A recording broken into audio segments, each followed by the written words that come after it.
Comparing your home phone options is a good idea, especially when you can choose between RevVoice Home Phone and BTC's home phone service. With RevVoice, you get more than 20 free calling features, unlimited local calls, and unlimited calls to any RevVoice customer anywhere. All this for just $9.99 a month. And now, we're proud to introduce our Bahamaland Unlimited Nationwide Calling Plan.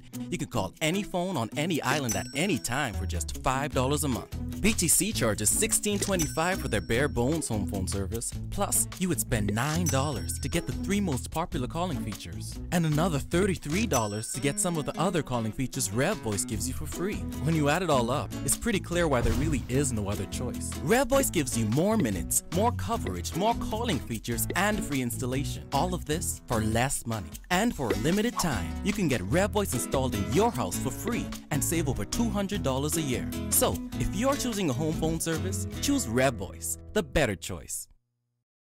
Police Staff Association President Dwight Smith charged with indecent assault. As it stands now, he is still an officer. Education officials give an update on yesterday's violent attack of a teacher. Another event held in Fox Hill following December's fatal shootings. Central bank unions threaten industrial action. We're going to make a difference, and we need your support, and you all must continue to support us. Plus a new DVD introduced into the school curriculum. We'll tell you what it's all about. Those stories and more coming up. I'm Nakia DeVoe, and this is NV12.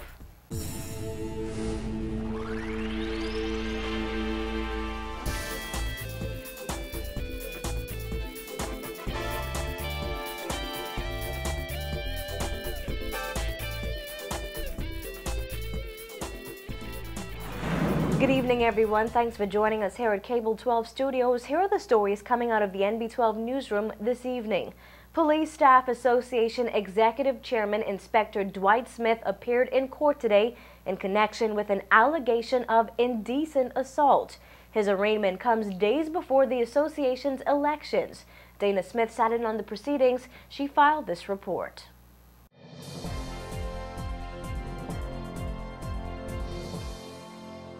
Smith arrived to the magistrate's court this afternoon in handcuffs and pled not guilty to one charge of indecent assault. Smith appeared in court number 8 before Magistrate Andrew Forbes. He was represented by attorney Devard Francis. It is alleged that on Friday, December 27, 2013, Smith did intentionally assault a female. He pled not guilty to the count.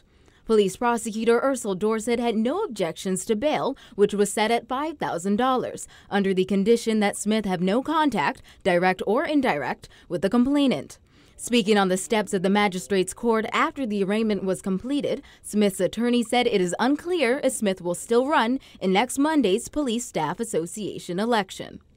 There's no place in the police bylaws, and being a staff association lawyer for the past 4 years, there's no place in the police bylaws that says an interdicted officer cannot run for the staff association.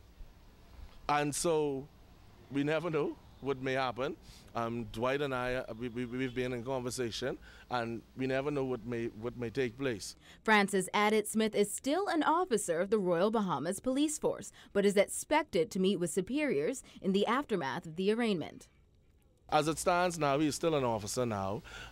He, as I understand, would be transported to police headquarters now, where he would go and see the commissioner or the deputy commissioner, and we would see what happened. It'll be very interesting to see what will happen. Smith, who has served as executive chairman of the Police Staff Association since 2010, is set to appear back in court next Tuesday. Reporting for NB12, I'm Dana Smith. A day after an 8th grade Anatole Rogers student reportedly attacked a teacher, Education Director Lionel Sands confirmed the teacher was today receiving medical attention and the student has been suspended. According to Sands, the teacher was attempting to discipline the student when the incident occurred inside a classroom. Another teacher who was nearby reportedly intervened. Now, Sands said police as well as the parents of the student were called to the campus. The student was taken into police custody. Today, I'm advised that the teacher is seeking medical assistance from the doctor to determine if there was any injury sustained in the attack, and so we're waiting that from the doctor to determine whether there was any injury Now, Sands said the student will not return to Anatole Rogers until he is satisfied intervention has been successful. On our part, the student will be suspended from school, but in the suspension, the student will also be given some intervention by one of our outside agencies for students who behave in such a manner. I could say that without reservation, that student will not return to that school until such time as we satisfy that intervention has been received, and the outcome of that intervention it's for us satisfactory. The education director pointed out that this is not the first time something like this has happened in the nation's school system, but he assured that attacks on teachers are uncommon. He also called for parents and guardians to be more involved in their children's lives and give proper guidance.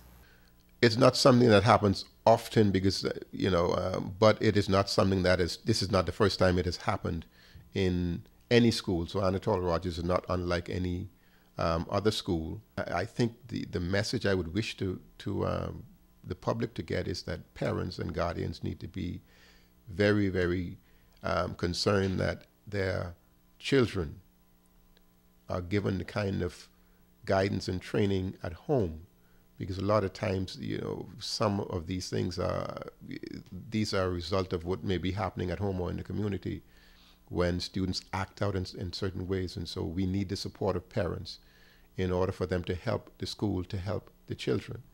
Well, in other news, support for the families of the 4 victims of a deadly shooting in Fox Hill continues to pour in honor of those lost in the December 27th tragedy. Today, the victims' families gathered once again on Freedom Park for the presentation of gifts to help ease some of the burden those families continue to bear. Christina McNeil was there and has this report. Wounds are still fresh for families of victims and survivors of the mass shooting near Fox Hill Park. But the healing process continues with the support of those in and around the community. Mother of 19-year-old Shaquille Demerit, Sonia Kemp, says if it wasn't for the prayers and kind words since her son's murder, she doesn't know how she would get by. Demerit was on the basketball court waiting on the Junkanoo results when the shooting started on the evening of December 27th. Eyewitnesses say he was shot in the head. Kemp's husband and Demerit's stepfather, Carl Kemp Sr., says support from the community has been overwhelming in the wake of tragedy. Well, the support has been really good. It helps ease the pain a bit to let me know how many people care, and they've shown so much concern and love and surround us with love. It just meant everything, because I don't know how I would make it if I didn't have all the support that I've been getting. When he died on Friday the 27th, from Saturday the 28th, every day until up to Tuesday of this week, that's 2 weeks, the church has provided food for us, so we didn't have to cook. Families of the church, different families each day, provided food for the family.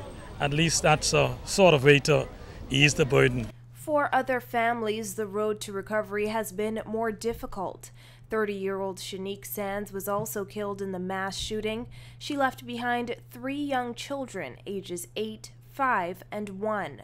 Sands' aunt, Julianne Bethel, says the family is considering counseling to help the children work through the tragedy. The 1-year-old, well, he keep asking for mom. Anytime the door open, he says mommy's coming.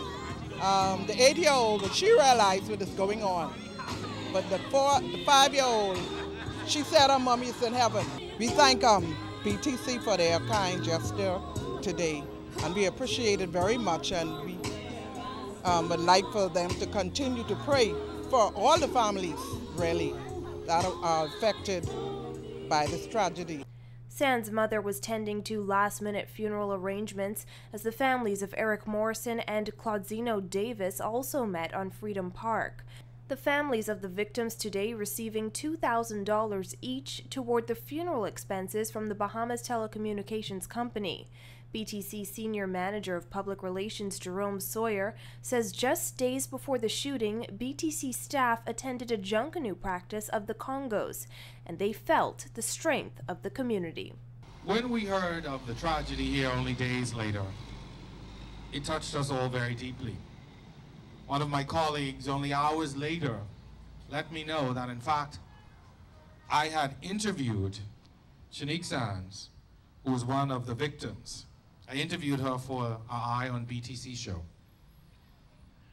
Even at that point, we knew that we needed to step in. We felt that it was our duty to do something. Fox Hill Member of Parliament Fred Mitchell today reissuing an appeal for peace and forgiveness while encouraging the support of the community to continue. This as residents see and feel a change in the community. I want to appeal again to the community of Fox Hill and to the Bahamian community at large for calm, peace, and rationality. So many wild words and thoughts are passing through the ether in an attempt, I believe, to try and solve this problem. In a mad dash, people think that it can be solved overnight. But this is a very complex problem, and it is going to take the attention of all of us in the long term. The visibility of police, they are always here. The community, it seems, is coming together.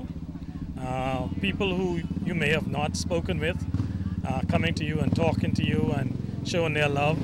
The entire community surrounding where we live supported by purchasing T-shirts and marching at New Year's Day Junkanoo.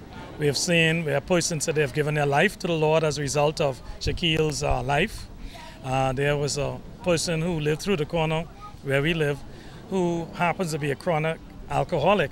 And he walked up to me about a week later and said, listen here, my mother said that bullet's supposed to be for him. And as a result, he stopped drinking. So the death is becoming a blessing in some sense to the community. Mitchell says he hopes to see the support for those families and the community of Fox Hill continue long after this tragedy fades from the headlines. Reporting from Freedom Park in Fox Hill for NB12, I'm Christina McNeil. Well, Drug Enforcement Unit officers making another major drug bust in Grand Bahama. 2,100 pounds of suspected marijuana seized from a boat on Grand Bahama late last night. Authorities say the $2.1 million fine was made just before midnight when DEU officers, along with other law enforcement agencies acting on information, went to the Holmes Rock graveyard area and discovered a beached 42-foot vessel and people gathered around it. Police say when officers searched the vessel, they found 42 crocus sack bags containing suspected marijuana. Now, police say 6 males and 1 female were arrested. Assistant Commissioner Emrick Seymour said this drug bust was the result of a special operation and that boat had been under surveillance. Now, this is the second major drug seizure for Grand Bahama in less than a week. On Sunday, $3 million worth of suspected cocaine and marijuana were seized when authorities there say they broke up a drug ring.